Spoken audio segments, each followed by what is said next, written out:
Well, good morning. We're not yet ready to start. Our speaker isn't yet here, but she'll be here quite soon. So,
Like to walk around so much? Do you like to sit? Do you like to stand? What do you like?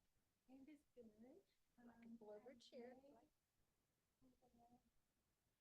Just take it out. And you kind of keep it a little close. You don't have to swallow it, but keep it kind of close because our Zoomers are listening.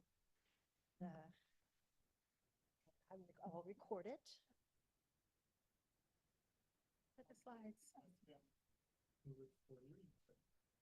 Hold on. The first one.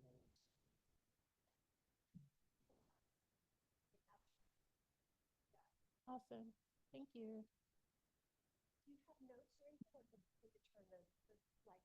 I do have notes, but it's okay to turn down because I'll mostly be speaking not from the, no, like I just have no, I don't need them. Thank you.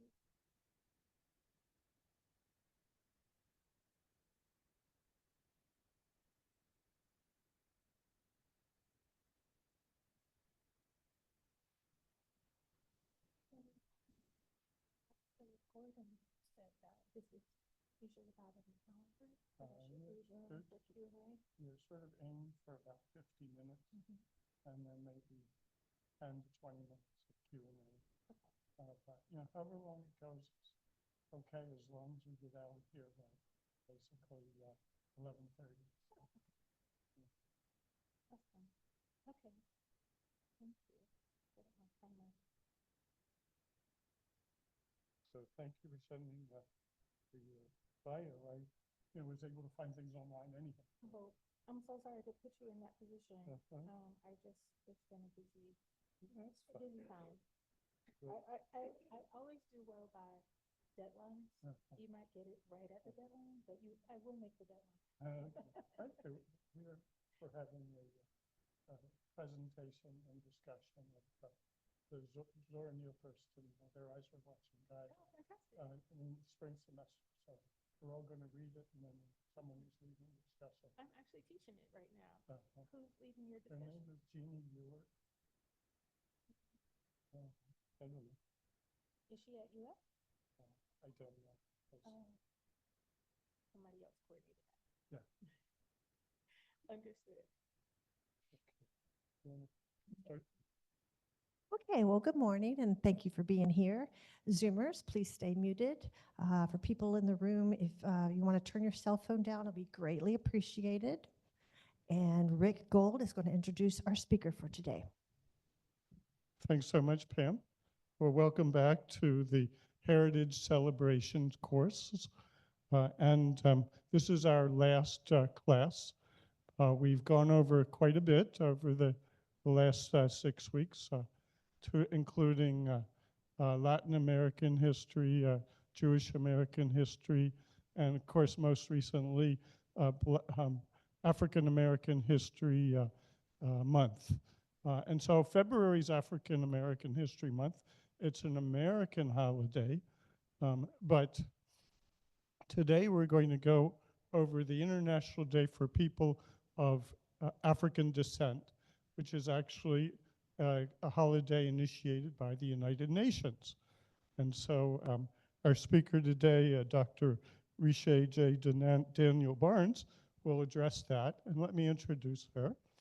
She's Associate Professor of Anthropology and Associate Director of African American Studies at UF. She's also an affiliate member, faculty member in the Department of Gender, Sexualities, and Women's Studies, as well as the Center for American Studies. Dr. Barnes previously served as Dean of Pearson College at Yale University, where she continues to be a faculty affiliate in education studies. Her teaching and research specializations are at the intersection of Black feminist theories, work and family policy, and African diasporic raced, gendered, and classed identity formation. Her book, Raising the Race, Black Career Women Redefine Marriage, Motherhood, and Community, in which she developed the conceptual tool Black Strategic Mothering, won the 2017 Distinguished Book Award for the Race, Gender, Class section of the American Sociological Association. Her research has appeared in numerous scholarly books, journals, and mass media news outlets. She's been awarded several fellowships and is the recipient of the AAA Oxford University Press Excellence in Undergraduate Teaching of Anthropology Award. And during her tenure as president of the Association of Black Anthropologists, was awarded the 2020 American Anthropological Association President's Award. Dr. Barnes is currently teaching courses on Zora Neale Hurston and developing a theoretical framework titled Critical Hurston Theory to investigate and apply Hurston's ethnographic method. She's also working on 3 ethnographic research projects applying Black strategic mothering to an undergrad understanding of multi-generational views on gender and motherhood among U.S. Black women from West Africa and the Caribbean, and how Black women navigate school choice in the U.S., and the expansion of her essay, She Was a Twin, Black Strategic Mothering, Race Work and the Politics of Survival, which investigates the effects of race work on Black women's perinatal health disparities. Dr. Barnes has a BA in Political Science from Spelman College, an MS in Urban Studies from Georgia State University, and a PhD in Cultural Anthropology and a certificate in Women, Gender, Sexuality Studies from Emory University. Dr. Barnes?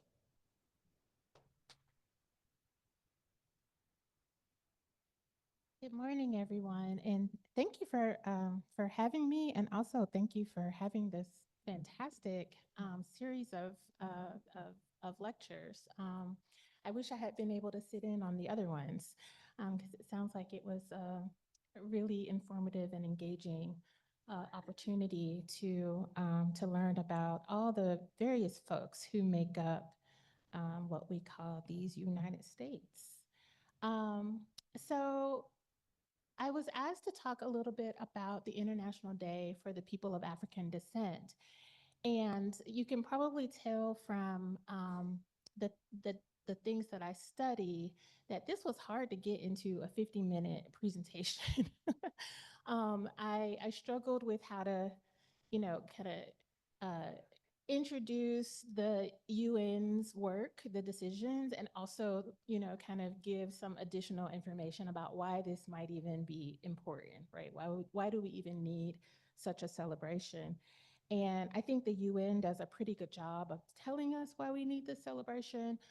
But of course, there's a lot of history, a lot of cultural understanding that goes along with that. And so I'm going to try to do a little bit of a framing from the UN perspective. And then I'm going to go in a little bit into some of the things that I share with my class when I teach a course on the anthropology of the African diaspora. And just trying to do a little bit of a framing on, if we have enough time, on how we even define people of African descent and how we think through what we now can call a diaspora, right? A movement of people out of Africa at various points in the building of our society. So this is a brief history on the establishment of the International Day for the People of African Descent by the United Nations. So many of you probably already know some of these things, but it's always surprised me that a lot of people, well, I shouldn't say yes, it has surprised me, that we actually don't know a whole lot about what the United Nations does and what it's for and when it happened. You all might know a little bit more about this, but my contemporary students typically don't know much about the United Nations. It's interesting, right? They participate in the Model UN and things like that, but they don't have a good framework for what the United Nations is. I need more. Okay. What the United Nations is and what its work is. It's important for us to understand some of this backstory to get to why we get to the International Day for the People of African Descent. So the United Nations was founded in October of 1945 in hopes of preventing the world from going through another war like it had just endured, right? So the timeline would be just after World War II. And then shortly thereafter, just a few years after, there was a recognized need to kind of develop a framework for understanding human rights. And so in 1948, the Universal Declaration of Human Rights was proclaimed as a common standard of achievements for all peoples and all nations. It sets out for the first time fundamental human rights to be universally protected and has been translated into over 500 languages. The Universal Declaration of Human Rights is widely recognized as having inspired and paved the way for the adoption of more than 70 human rights treaties applied today on a permanent basis at global and regional levels, all containing references to it in their preambles. Now, almost 80 years later, the UN is still working to maintain international peace and security, give humanitarian assistance to those in need, protect human rights, and uphold international law. And of course, that's, you can probably tell that's straight from the UN webpage as they're kind of setting forth their own mission.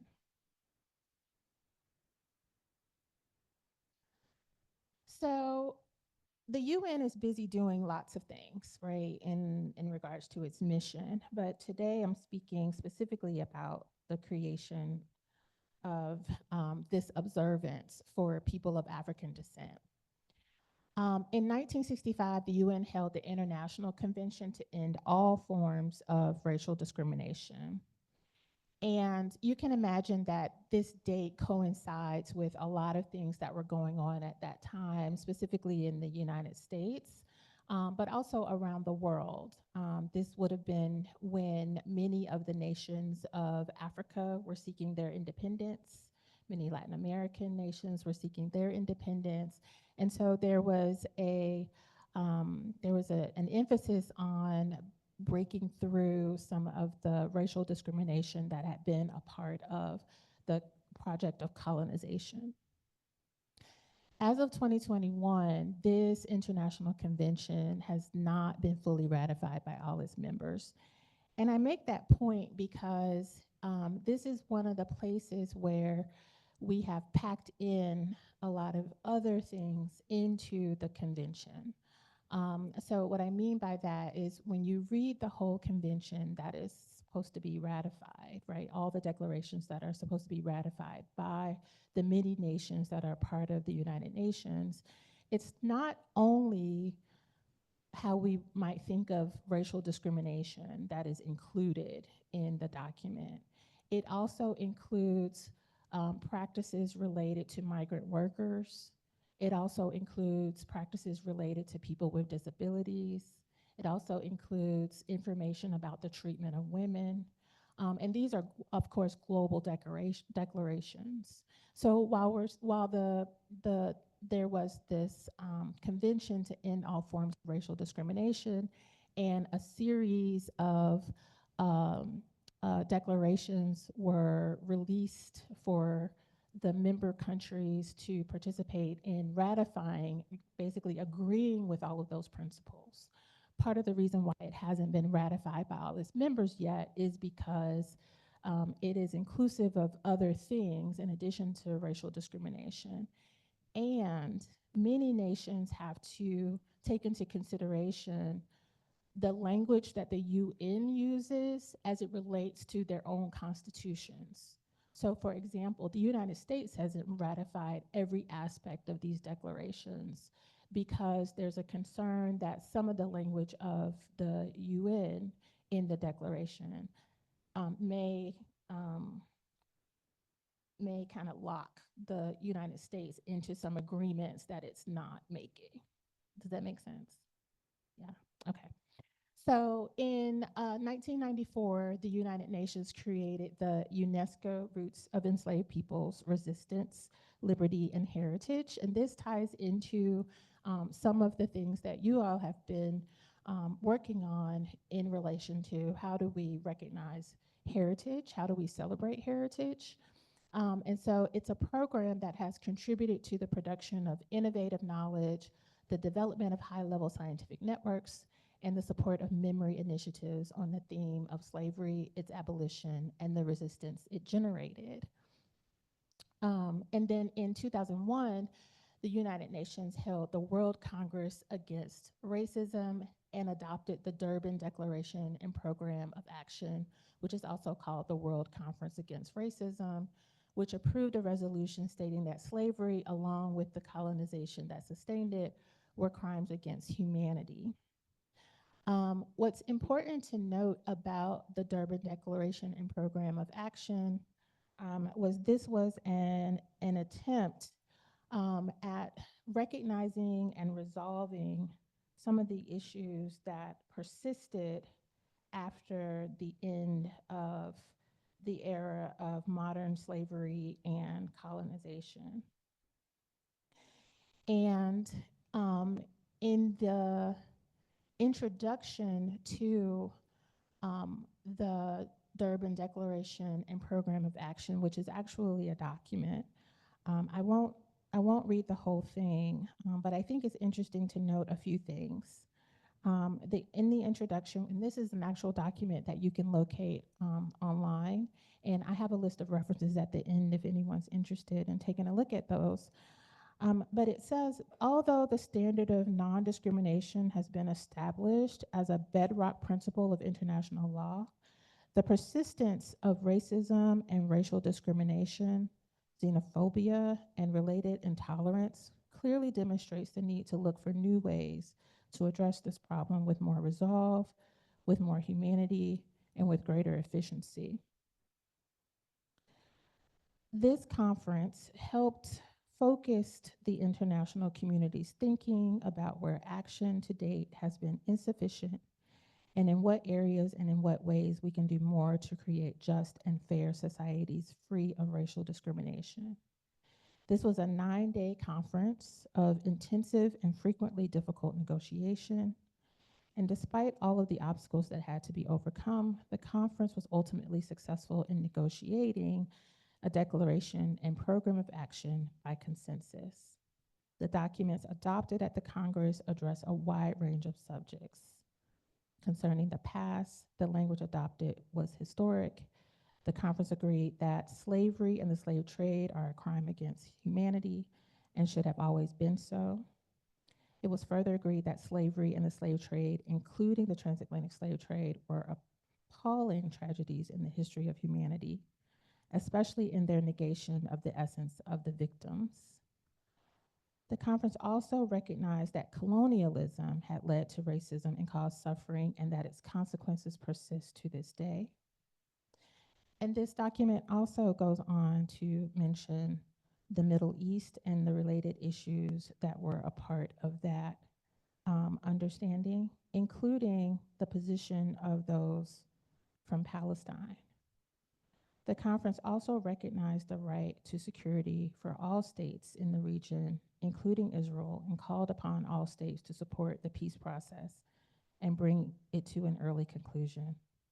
The conference also recalled that the Holocaust must never be forgotten, an agreement which was reached on the need for national action plans, tougher national legislation, and more legal assistance to victims of racial discrimination.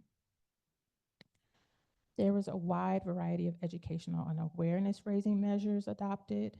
Measures were also included to ensure equality in the fields of employment, health, and the environment. And then there was specific, and this is where it relates specifically to the International Day, specific reference was made for Africans and persons of African descent, Asians and persons of Asian descent, and peoples, migrants, refugees, minorities, the Romas and others, and also gender dimensions of racial discrimination, as well as the more general question of multiple discrimination. There was the importance of involving not only states, but a wide variety of actors, including civil society, NGOs, and youth, in the implementation of the commitments that were emphasized. And again, I won't go into all the details, but that's just highlighting the importance of that, conference, and also the program that came out of it. So as it pertained to, I'll come back, I'm skipping ahead, I'll come back to that. So that was what was established in 2001. In 2009, the United Nations launched what they called the Fight Racism campaign to mark the International Day for the elimination of racial discrimination. And then also in 2009, the UN held a review of the Durban Proclamation, the Durban Program commitments, and adopted a set of forward-looking recommendations to address contemporary forms of racism and racial discrimination. So this is another, you can see that there are periodic moments in which the UN is saying, okay, we need to take another look at this. We're reviewing what's happening, and we're finding that we need to look again and implement some additional actions. So the Durban Review, that took place in 2009 found these outcomes and recommendations. One was to undertake an effective media campaign against racism, collect reliable information on hate crimes, punish violent, racist, and xenophobic activities by neo-Nazis, neo-fascists, and other violent groups, honor the memory and restore the dignity of the victims of slavery through apologies, truth commissions, and restoring cultural artifacts, among others, build the capacity of indigenous youth and youth of African descent, and adopt and enforce legislation to protect migrant domestic workers regardless of their immigration status. So again, let me go back just so as it relates to the International Day, those two, let's see, number 4 and number 5 are the ones that these campaigns end up really focusing on in terms of heritage recognition. So in 2011, the UN declared and celebrated the International Year of the People of African Descent. And you can see on this timeline that there's periodically another development, right, of these international days or these recognitions of people of African descent. So again, 2011 was the year of celebration, and there were activities happening all over the world that were meant to celebrate and implement programming for this goal that was realized, that was about recognizing and celebrating the memories and the heritage and the people. And then in August of 23rd of 2011, this marked the first year of the International Day for the Remembrance of the Slave Trade and its abolition. So again, part of this larger conversation within the International Year about also understanding that there needed to be a remembrance of the slave trade and its abolition. And this brought forward a lot of events and celebrations that were specifically about marking those heritage sites.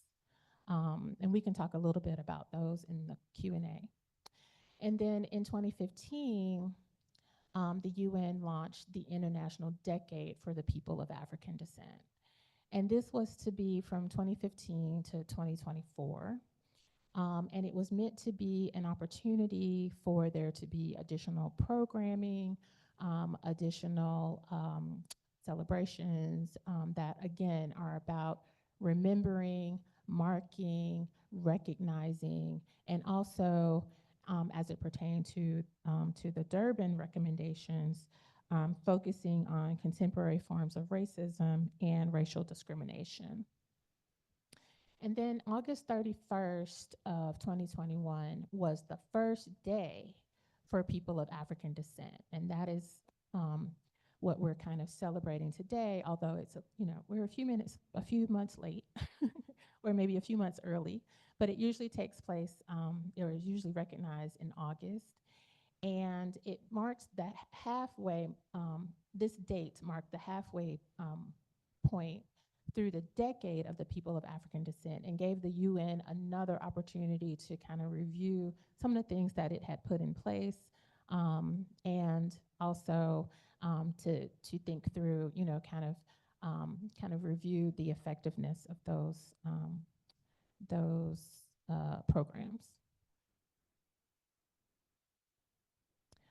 So the stated objectives of the International Decade for the people of African descent were to promote respect, protection, and fulfillment of all human rights and fundamental freedoms by people of African descent as recognized in the Universal Declaration of Human Rights, promote a greater knowledge of and respect for the diverse heritage, culture, and contribution of people of African descent to the development of societies, and then to adopt and strengthen national, regional, and international legal frameworks according to the Durban Declaration and Program of Action and the International Convention on the Eliminations of All Forms of Racial Discrimination, and to ensure their full and effective implementation.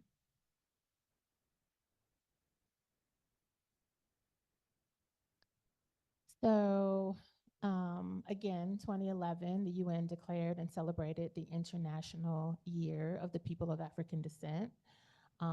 It also marked the 10th anniversary of the World Conference Against Racism, again known as the Durban Conference. And then again, August 23rd marked the first year of the International Day for the remembrance of the slave trade and its abolition. And then the International Decade was launched in 2015.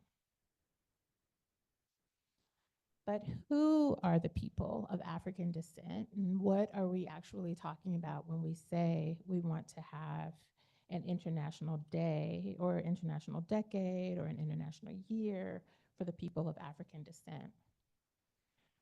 Sometimes my students ask this question, right? If you live in Africa or are from Africa, but you're not phenotypically Black, are you still of African descent?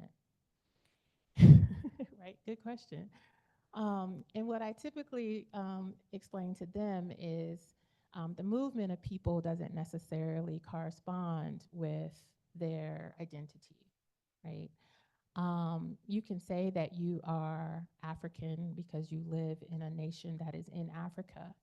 But when we're talking about the people of African descent, particularly as it pertains to these UN initiatives, is we're talking about people of Africa and then the around 200 million people who identify themselves as being of African descent who live in the Americas, the many millions more who live in other parts of the world outside of the African continent. So whether as descendants of the victims of the transatlantic slave trade or as more recent migrants, they constitute often some of the poorest and most marginalized groups. And we're not just talking, right, about a US perspective, right? This is a global perspective. And we know that most people in the US are doing much better in terms of their financial position, in terms of their living conditions, and in terms of their health conditions than most people in the rest of the world, particularly the global South. But for centuries, people of African descent have been marginalized as part of a legacy of slavery and colonialism. Again, this is big picture understandings, global understandings. And there is a growing consensus that racism and racial discrimination have caused people of African descent to be held back in many aspects of public life. They have suffered exclusion and poverty and are often invisible in official statistics. There has been progress, but the situation persists to varying degrees in many parts of the world.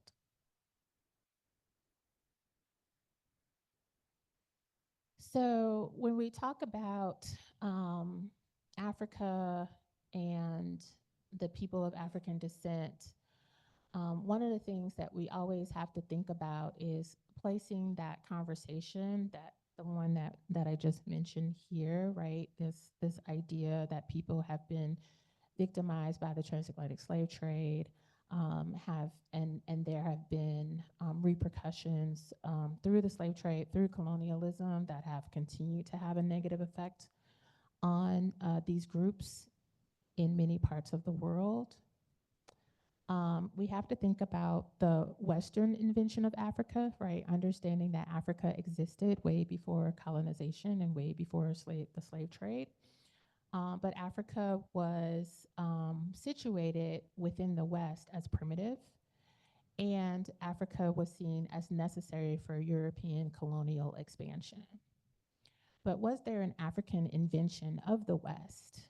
And many times we don't think about that, the way that those exchanges happened, right? That it wasn't just one way in terms of ideas. It was both were interacting with each other, right? Africa and the West. And when I'm talking about the West, I'm primarily talking about European countries prior to the establishment of the United States, and then also the United States once it joined the slave trade. So the African invention of the Americas happens like this, according to historian Howard Dodson, who notes that 12 million Africans survived the Middle Passage. Up to 100 million were lost. And we're speculating on that number, but we do have some historical evidence that this might have been a case by looking at trade routes and how many people were picked up and how many people arrived.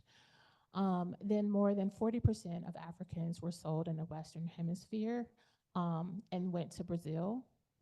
4.5 to 5% ended up in the continental US. A lot of times when I share that with my students, they're amazed. They're like, what? I thought way more people went to the US. No, only about 5% ended up in the continental US.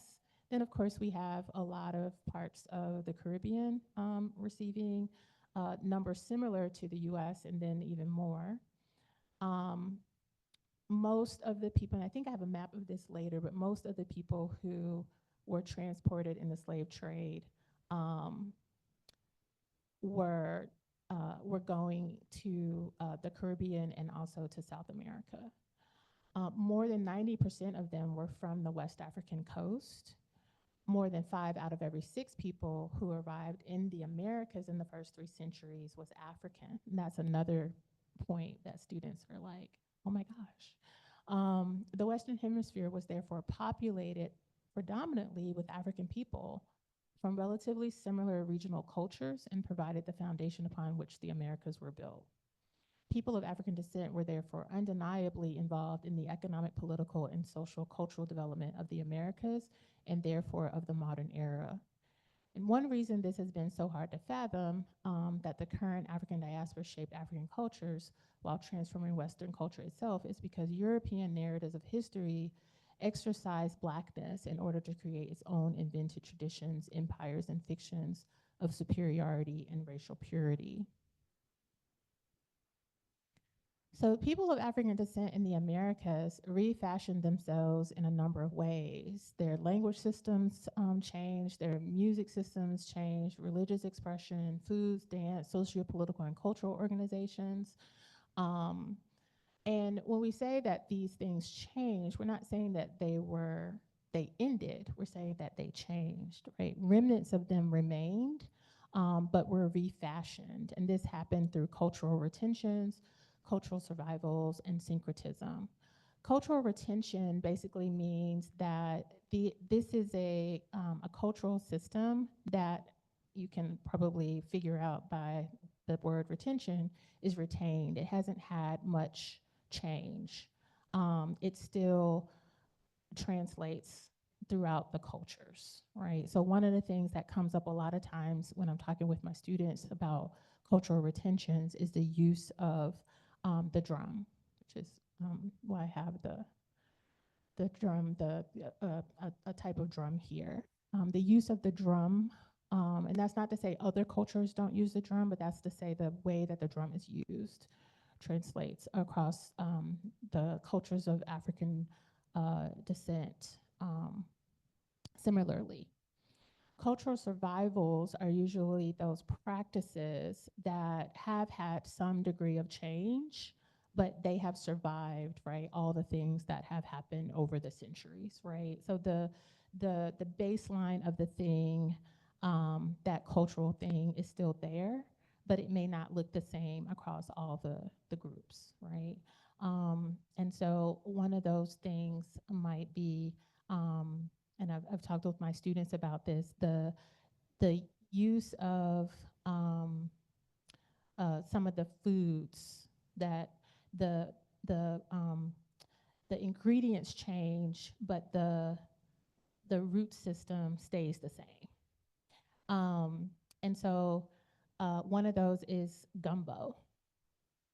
Um, it's gumbo in the U.S., but it takes on other names in other countries, and it's throw everything in the pot, make it taste real good, and with particular seasonings and that type of thing. And then syncretism is kind of hiding the cultural symbols underneath something else, right? So if you're not allowed to practice your religious expression, then you hide it and you're being forced to take on another religious expression. You hide your expression in that expression, right? So you end up with elements of both.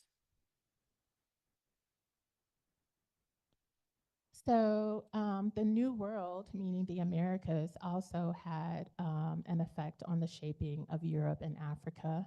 I won't read all this, but real quickly, if we look at just the bullet points, you can think of, right, the new industries that were created as a result of the trade, the slave trade.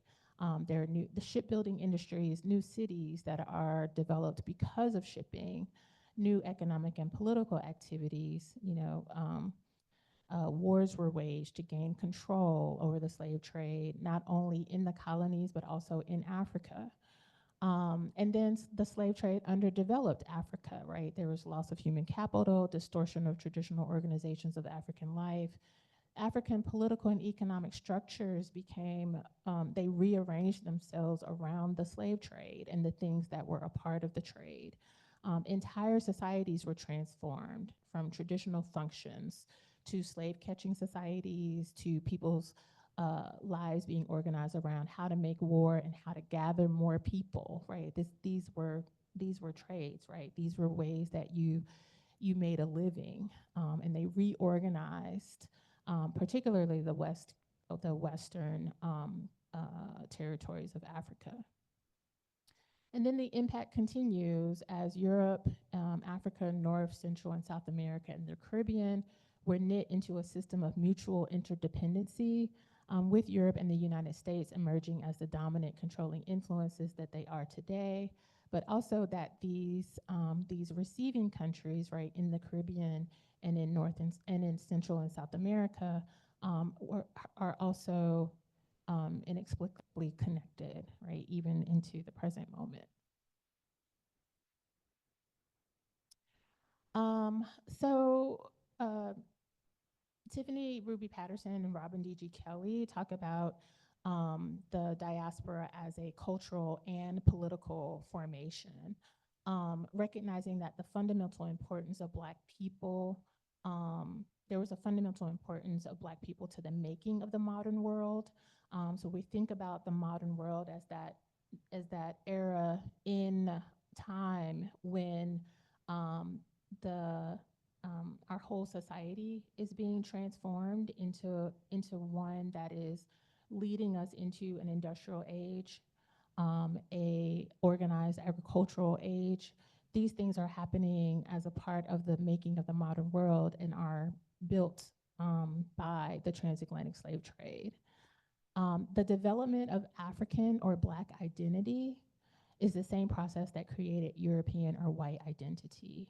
We don't have that divide in that way until we have a system that makes it necessary to develop identities in that way.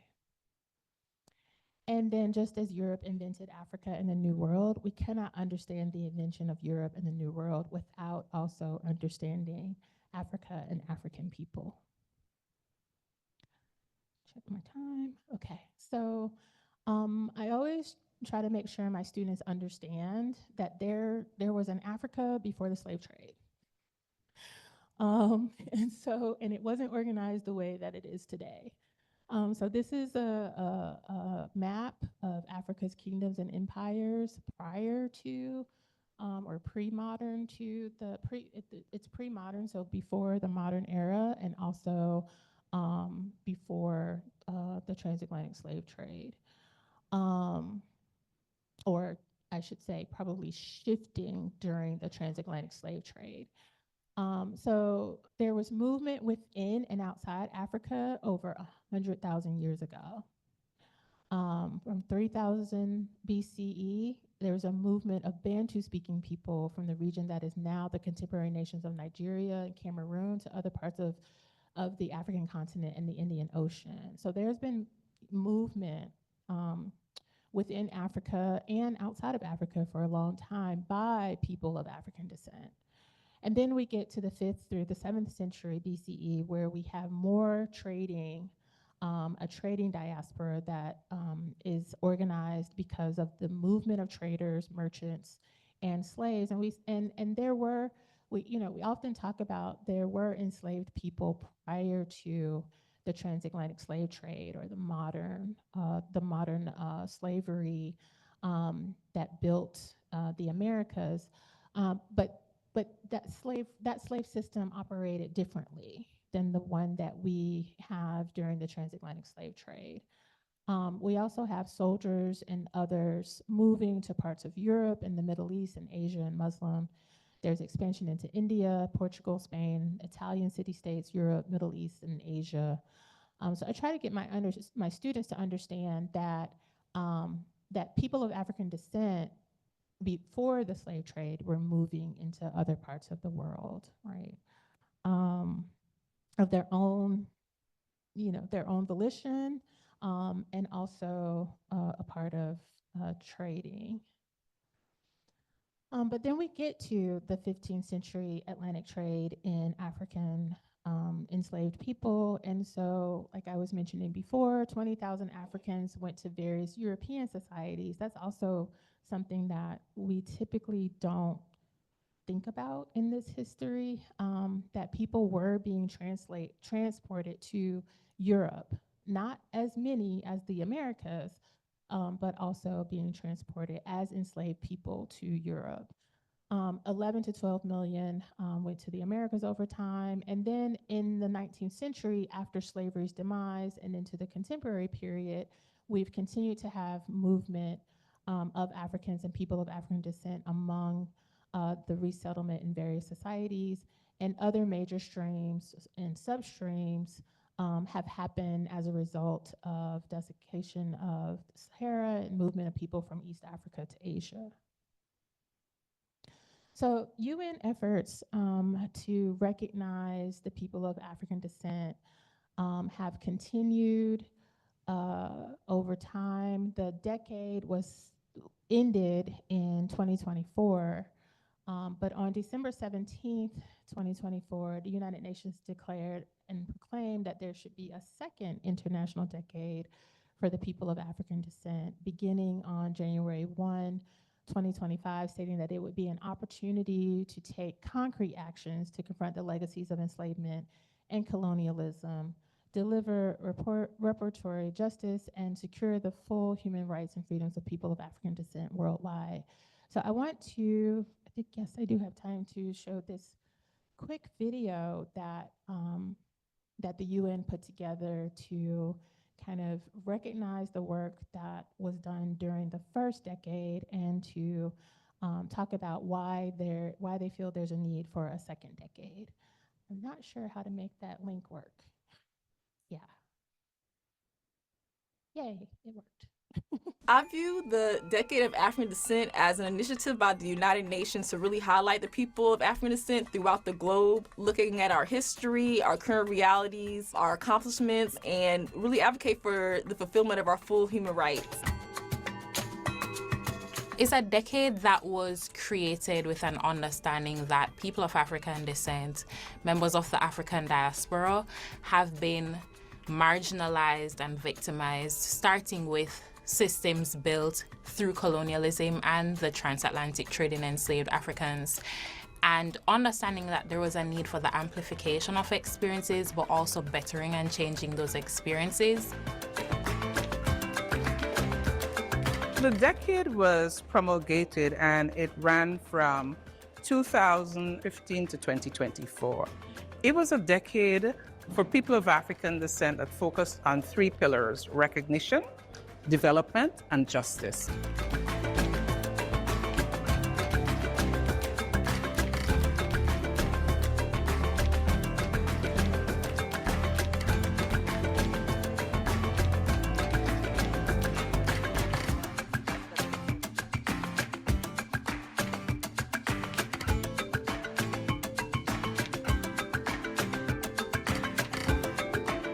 This still evokes a lot of emotion. It's not just a tragedy, it's definitely flagrant human rights violations that we're still contending with today.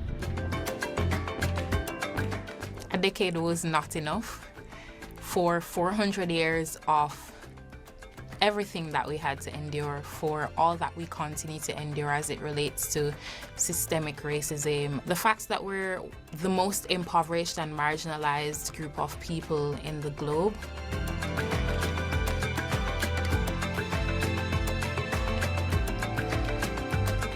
At the end of the decade, while a lot had been accomplished, there was so much more to do. And part of the reason for that is we did not, as a human race, invest sufficiently in the decade. The first case of slave trafficking that we have on record was in 1441 when Portugal abducted African people, and slavery wasn't abolished in Brazil until 1888. That's over 400 years. We would essentially need 400 years of focusing on people of African descent if we want to get anything close to an equal level playing field. So for me, it makes sense to renew the decade, and hopefully this will lead to a century of looking at people of African descent.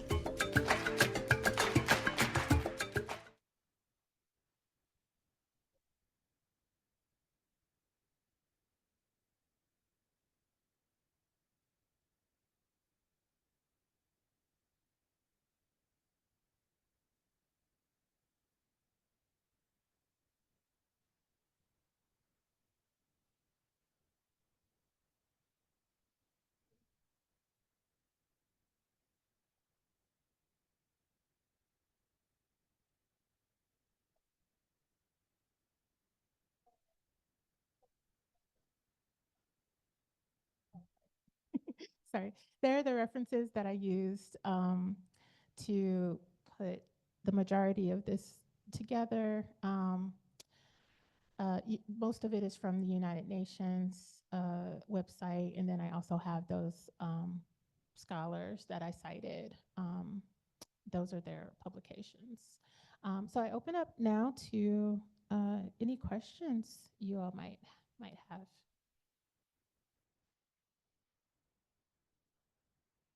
Or comments. Yeah. And hi, everybody on Zoom. Feel free to, I think there's an open chat, right? Okay. Do you see the anti-DEI movement that's occurring in the United States today as another barrier that has to be overcome to in African American descent? That's a super good question. There's so much to say. So the conversation that we're having on DEI, which I'm sure everyone knows what that stands for, but just in case you don't, it's diversity, equity, and inclusion. And it's a framework that was developed relatively recently to address some of the things that the United Nations was trying to work on, or has been trying to work on itself, and that is to recognize that there have been some inequities that are historical, that haven't been realized yet, right? The equity hasn't been realized yet. And when we talk about equity, we're not talking about giving people things that they don't deserve.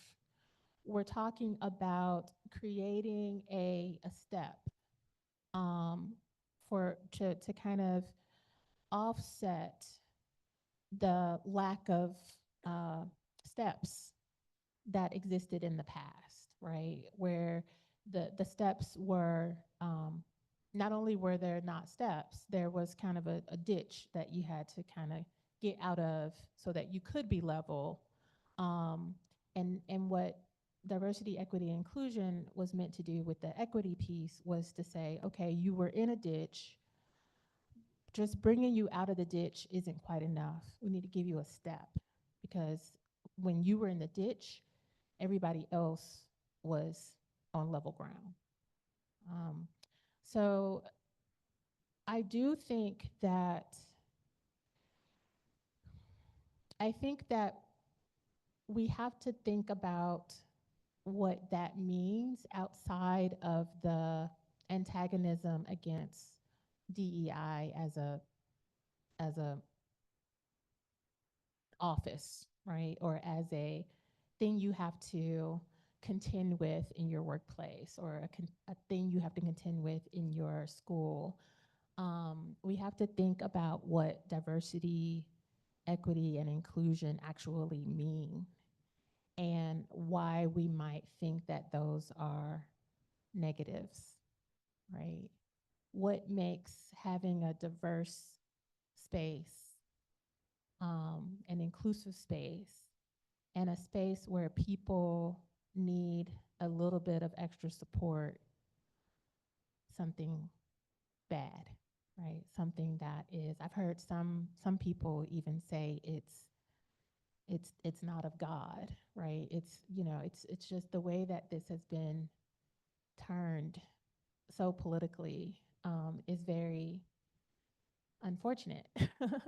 And so I think if we can get back to understanding what the United Nations has been trying to do in terms of recognizing the centuries of setbacks that have occurred for the people of African descent across this nation, I mean, not just this nation, across the world, then we can recognize what diversity, equity, and inclusion was trying to do, and not be so caught in the politics of it.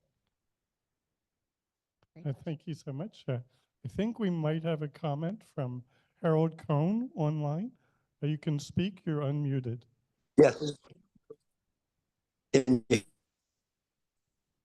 can you, hello? You're breaking up, but Can you perhaps hear if you me? get closer. If you get closer to the microphone, maybe you won't Okay. break up. Can you hear me now? Yes. Hello? Yes, Yes. we can Okay. hear you. My question is, why is the UN pretty much ignoring the West African slave trade? From my study, it appears that between the year 650 and 1900, I'm sorry, Harold. led by Perhaps it'd be better if you just wrote your question in the chat, then we'd be able to see it. But you're continuing to break all up. right, we'll try it. Okay, thank you. Thank you. Any other comments? Okay, we'll try. We'll get back to you. Yeah, I have some comments and questions, I guess. First of all,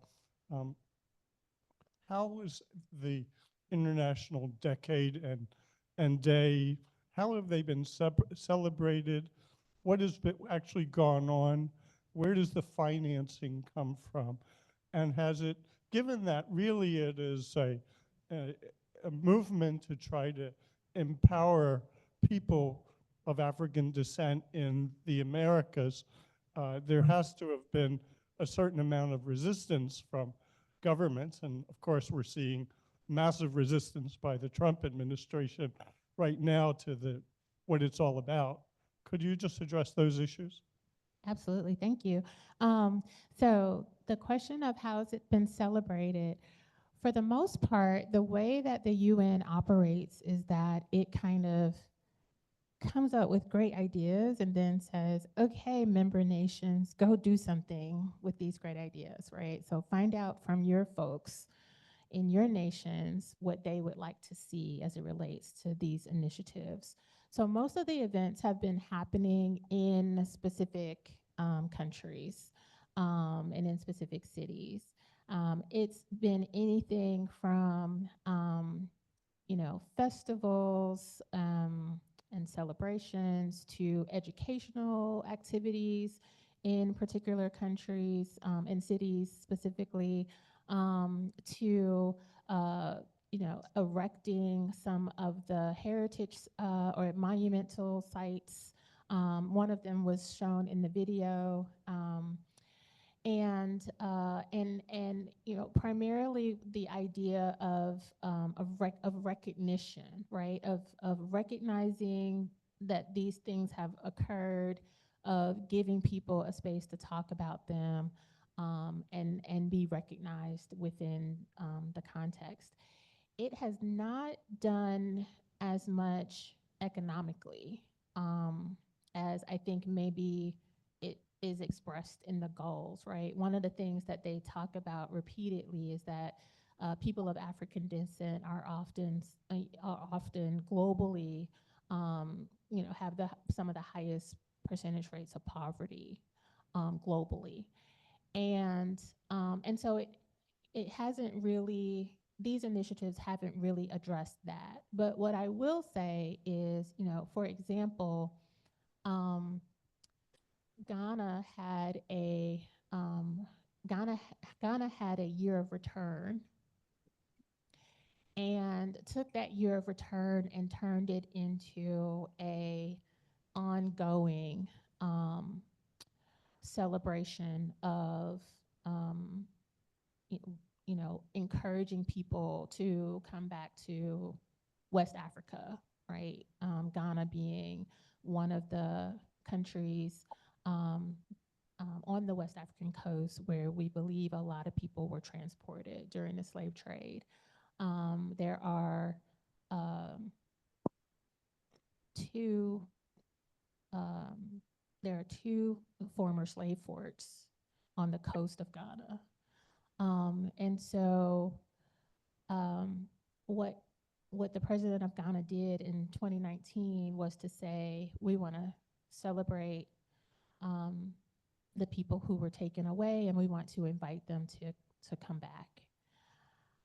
And so it was a year of celebration in 2019 that has then become an annual celebration that takes place in December. But at the same time, people are still being encouraged to come back, to do business in Ghana, to do business largely in Africa broadly, right? West Africa in particular.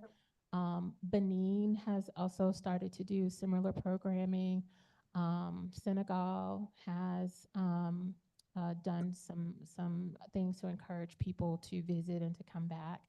What it has done, though, is created a big tourism industry, which is good, right? It's good in some ways, but of course, tourism dollars aren't for the people who live there, right? Tourism dollars rarely get circulated throughout the countries that are hosting so much tourism. So it becomes something that is really good, but also a little bit of a catch-22. Um, so I think, and I haven't, because the new decade has just started, I haven't had a chance to read all of the documentation that has come out with it. But I'm hoping that the working group on the people of African descent is finding clearer ways to affect the economy and the politics. I think they did a great job of sites of memory and heritage recognition. But if we want to see some real changes, it has to come in the form of politics and economics.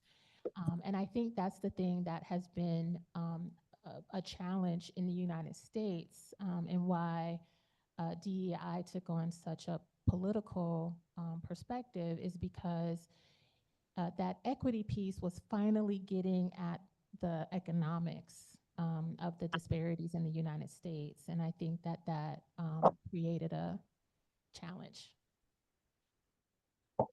Thanks so much. We now have two comments online, one from Harold Cohn, and then Paul Parker will attempt to speak. So Harold Cohn, as you see, his question is, why is the UN ignoring the trans-Saharan slave trade? Between 650 and 1900, it's estimated that 10 million to 18 million Africans were enslaved by Arab slave traders and sent east into Asia, dwarfing the transatlantic slave trade. You never learn of this atrocity, even in our higher education system. Is it contrary to political correctness? to blame Arab Muslims for the bulk of slavery over the centuries? This is a really, really great question. And it's one that I've been trying to dive into myself. I thank you for lifting that conversation. I can't answer why the United Nations has not put emphasis on that. Because they definitely have the people and the resources, the archival opportunity to be able to do that. What I will say for most of us in the US who have been doing work on the diaspora, um, the, um, the East African trade, which Mr. Cohen was just mentioning, is one that has been harder to get to and harder to find resources on. You know, and we've been critiqued. Many of the scholars in other parts of the world have critiqued those of us in the U.S. In our exploration of the diaspora because we put so much emphasis on the Western transatlantic trade. But you know, not to take us off the hook too much, I think a lot of it has been, you know, language challenges, right? A lot of the archival documentation would be in Arabic, it wouldn't be in English. Also, the challenges would be that, you know, most of us who are doing this work have a deeper connection to the transatlantic slave trade than we do to the East. And that's where a lot of our explorations grow from, right? Your own kind of, you know, as an academic, you have your own questions about, and then you find that there's not enough literature there, so you start trying to build that up. We do need scholars to translate what already exists. That's one of the things that we've been talking about within our academic circles is that we have a lot of our research going, you know, from the West to Africa to the East. We don't get a lot coming this way. And again, I think a lot of that has to do with the challenges in languages. One of the things that we're not so good at in the US education system is making sure that we know more languages than English. And so you don't really dive deep into language acquisition until you're in college or until you're in grad school. And a lot of times that's too late to have native level speaking and reading proficiency. Okay, thank you so much. Paul Parker, see if you could, we can hear you. Can you hear me? Yes. Yes. Okay, thank you so much. This was very, very interesting and gives us a global perspective as well. I spent 5 years living in Indonesia, working for USAID and FSU on an educational project. And when you went up to northern Sumatra, you saw quite a number of people who were Black. And I said, I know this is one of the northern Sumatra, one of the strongest, not African, but Islamic areas. And I know that it's tribally mixed. But did the Tamils, were they indigenous? Said no, they came from Tamil, from Sri Lanka today. And they came to pick tobacco and stayed. And I said, did they come voluntarily or not? Well, most of them came on contracts, which was true of a lot of the early influx of labor to our world here. In Jamestown, they always had the contract laborers. And also in the Caribbean, when slavery was abolished, they got their people to do the labor on 5-year contracts from Indonesia and from India. But then also, one little, and I'll go as quickly as I can, one little anecdote. A stepdaughter of mine from Indonesia Bob said, you better talk to her about race relations. And I said, why? Well, you'll find out. And I said, well, Sandra, when I did talk to her, I said, you apparently are concerned with what you see in the movies and the racism. I said, yes, that is there. She said, no, I'm not reflecting on that. I know about that. She was an early teenager, a young teenager.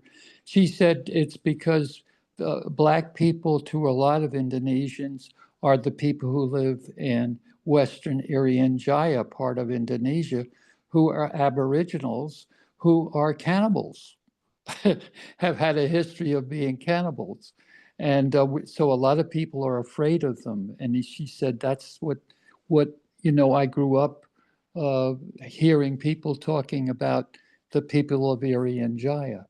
So she had a view of Black people being cannibals. And so, ironically, I went to work in East Africa for 5 years with the Japanese on a Japanese project. And one of my close friends was the liaison with the project from the Ministry of Education in Malawi. And all the donor agencies worked with him a great deal. And we all said, this guy really knows what he's doing. He gets things done and gets around the bureaucracy. You always need to find someone like that. And he said I asked him one time, we were walking on the beach on Lake Malawi, around Lake Malawi, and I said, why aren't you the Minister of Education? And he says, I'm not Chechewa. I am, and it was a tribe from around Lake Malawi that were the people who were the go-between. His, couple of hundred years ago, had to do all the trading for slaves with, and I'm glad Dr. Cohen mentioned this, with the Arabs, because they were involved in the slave trade, and our tribe is labeled as that, as the slave traders. He said, I could never be the Minister of Education here.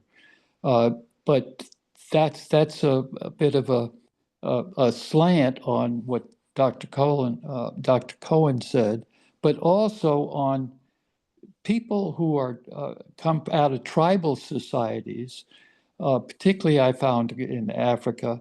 They made very discriminating observations about other people who were not in their tribe or within a tribe that other tribes didn't like. And that was true in both Indonesia and in Africa.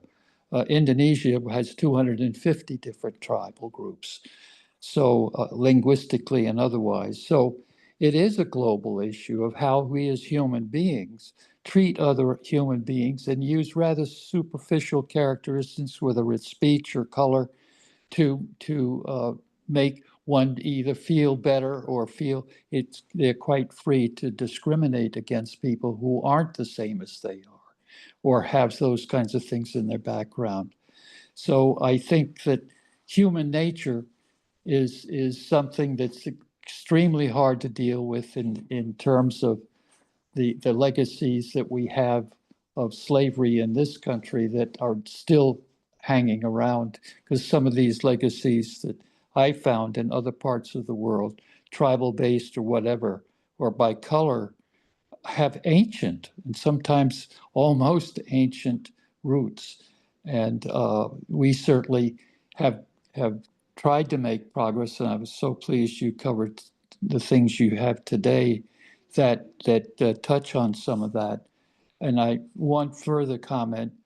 I can't remember not Howard Hunt, but the head of Latin American studies here, and I became friends.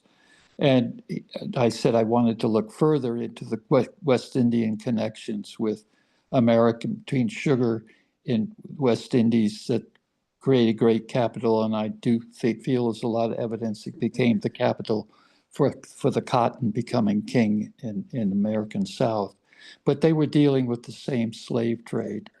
And so that is something I'd like to have a chance to talk to you with perhaps sometime personally. And it is Hunt said it all begins in Portugal and it all begins in Brazil.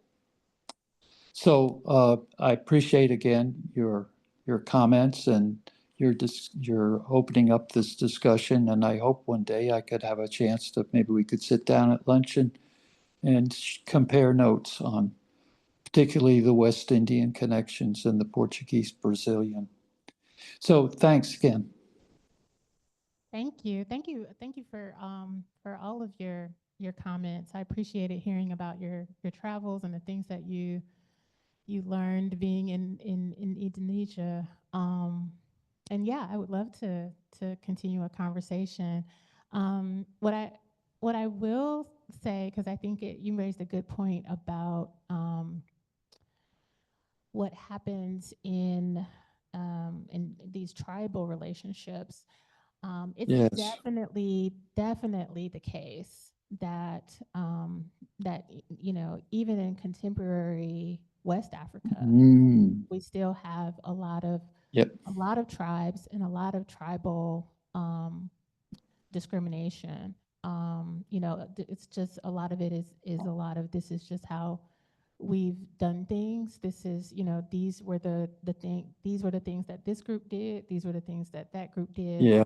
A lot of differences, a lot of language differences, a lot of religious, cultural differences. Particularly. Yeah. Yeah. That's the basis of most tendencies of people to want to discriminate against other people, their language and color and a variety of things. Exactly. And so what I usually say to my students, because they have these questions about how we get to the point where we have racism, like where did that even come from? And there's obviously a whole history of that that we could go into maybe another time. And it doesn't start in the transatlantic slave trade. It actually starts in Ireland. Yes. But we, as you were stating, humans try to organize our thoughts, right? We try to organize what we see because it's evolutionarily how we kept ourselves safe. Exactly. Right? We had to create categories to be able Right. to process all the things that are coming at us all the time. We have to create categories and ways of recognizing, is this what I'm seeing safe or not safe? And so, that's our human nature. Yeah, and what human nature is to look at what the culture is, which is a more complex issue, and they can tell the differences in culture. Absolutely. But I'm saying even before we get to cultures, right? It's our Yeah, that's right. evolutionarily, biologically, Exactly. right? We Yeah. have to find these categories to help us process information. But yeah, when we get to these cultural differences, we have not done a good job of figuring out how to understand that cultural difference does not mean danger. Oh, exactly.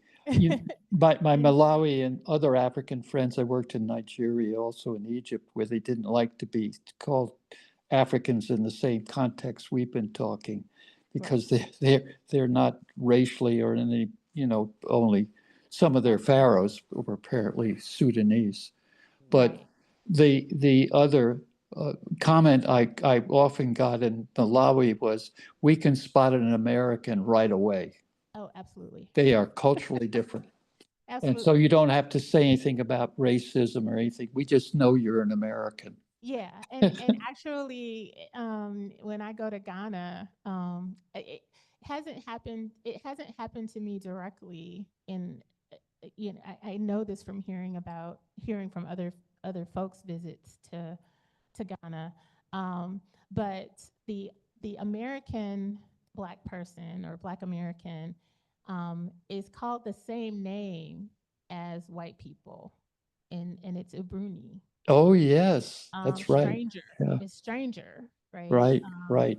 And so even, there's a lot of, contradictory information, right? Because Yeah, you have the year of return that was supposed to be primarily for people from the Americas, right? Black right. Americans coming back to Ghana, to feel warm and embraced and yay, you're home. Yeah, right. And at the same time, there's a clear and recognizable divide Oh, um, yes. Oh, yes. that we have to contend with. And I talk with my students about this all the time. And my students are, they're coming from all backgrounds, right? They're white students from, all over the country. They're Black students from all over the country and the Caribbean. I've had a couple of Oh, yeah. students from who are West African descendants. And so we're even complicating this notion of who's of African descent, right? And who That's, is Black. That's the way I yeah. start the Oh, class, yeah. is who is Black? Who are we talking about when we say you're a Black person? And going back to what you were saying too, Dr. Parker, is the question um, of how we recognize these differences, Right. and are we even, right, people of African descent, able to come together in particular ways as one group, right? Yep. So that's another thing that we have That, to think through. that's very interesting. I worked a lot. I was also in the community college system. I was an academic officer in the system. And I had a lot to do with Miami-Dade, of course, being the largest. But people in Miami-Dade, and I worked with faculty groups, would say they could always know students in their class who were from the West Indies. And I said, that was language. They said, no, they carried themselves differently. I think one said, I think it's because, one of the teachers says, I think it's because they come from free countries. They had colonialism like we did here. And yes, there were language differences. Some of them they took with them from the West Indies to the United States in the days of slavery, and the accents. But these are people who are coming today to come to study here, who come with, yes, a different accent, but we hear those every day here. But it goes beyond that. It goes from that they thought maybe it comes from the fact that they no longer are under colonial control, and that they have a different view of themselves from independent countries. And Yeah, so that's a possibility, but it's I don't know it's whether you've experienced it's people who would very feel that way. it's very interesting. I I think as an anthropologist, I try not to group all people into, Yes, all people right. from one group into one category. I can't say that I can always identify somebody who's from the West Indies.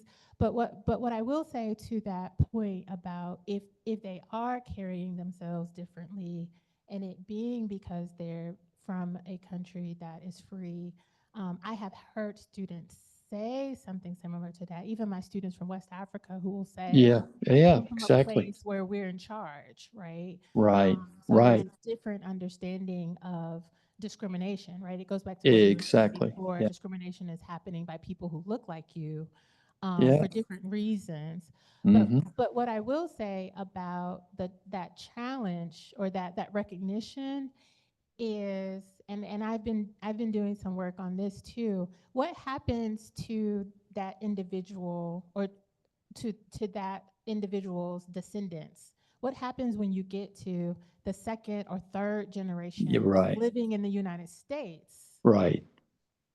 It it changes, Yes, right? Yes, I'm and sorry, Paul, I think we need to yeah, close up, okay. but, but One last quick comment on that. Go to New York, to Queens and Kings County, Brooklyn, and you'll find communities who are West Indian, and they stick together as West Indians, but they also stick together living and communal life, not community life, sometimes as to whether from Barbados or from Antigua or Jamaica and so forth. Absolutely. But Yep. when they move out of those communities, Yep, I'm sorry, Rick. We went a long time. No Well, problem. So can you send my, get us connected on I will, I'll put names and telephone numbers and so forth, because I'd love to talk with you some more. yes, absolutely. Okay, so let's thank Dr. Barnes for a provocative and inspiring presentation. Thank you. Thank you. Thank you. Thank you. Thank And you. what a great way to end up our course on heritage.